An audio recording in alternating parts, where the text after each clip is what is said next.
Tomato দিয়ে কি কখনো ইলিশ মাছের ঝোল খেয়েছেন? টমেটো দিয়ে তো অনেক মাছেরই ঝোল খেয়েছি, কিন্তু কখনো কি আমরা টমেটো দিয়ে ইলিশ মাছের ঝোল খেয়ে দেখেছি? ইলিশ মাছ তো বেশিরভাগ ভাজা করে খাওয়া হয়, আর না হয়তো ইলিশ মাছের ভুনা। এই দুইটা তরকারি কিন্তু আমরা সবাই বেশি খেয়ে থাকি। তাই চলুন আজকে আমরা সবাই দেখে নিই টমেটো দিয়ে কিভাবে ইলিশ মাছের ঝোল রান্না করতে হয়।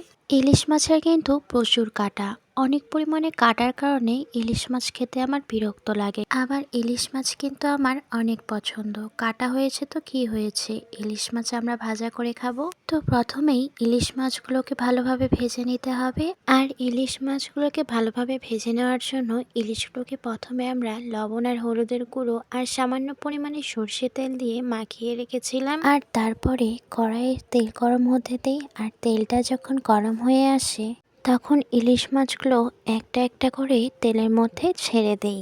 আজকের ইলিশ মাছটা কিন্তু ছোট ছিল, খুব একটা বড় ছিল না, কিন্তু তাও ইলিশ মাছের পেটে কিন্তু ডিম ছিল। ইলিশ মাছের পেটে ডিম তা কিন্তু নয়, যে কোনো মাছের পেটে ডিম দেখলে আমার খুব ভালো লাগে।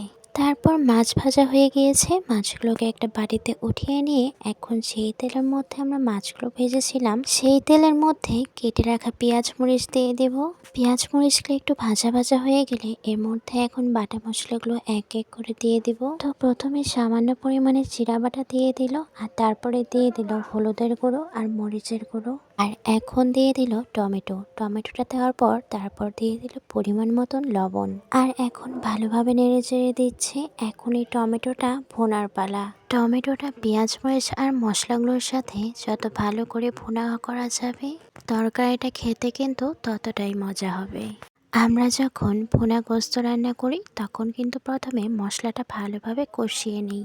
আর যে কোনো তরকারি কষিয়ে রান্না করলে কিন্তু অনেক মজা লাগে। আপনাদের কাছে কেমন লাগে জানি না, তবে আমার কাছে খুব ভালো লাগে। তাই বলে আমি কিন্তু সব তরকারির কথা বলিনি। তো যাই হোক, এই তো দেখুন আমাদের টমেটোটা কিন্তু গলে গিয়েছে, আর কত সুন্দর ভুনাও হয়ে গিয়েছে। মশলাটা সুন্দর করে ভুনে নিলাম, আর এখন এর মধ্যে ছেড়ে দিলাম ইলিশ মাছ ভাজাগুলো। এভাবে একটু নেড়ে চেড়ে দিয়ে তরকারিটা নামিয়ে নেওয়া যাবে। আপনারা যদি এভাবে খেতে চান তাহলে কিন্তু এভাবে নামিয়েও খেতে পারবেন, কিন্তু আমরা তো আজকে টমেটো দিয়ে ইলিশ মাছের ঝোল খাবো, তাই আমরা একটু পানি দিয়ে দিয়েছিলাম।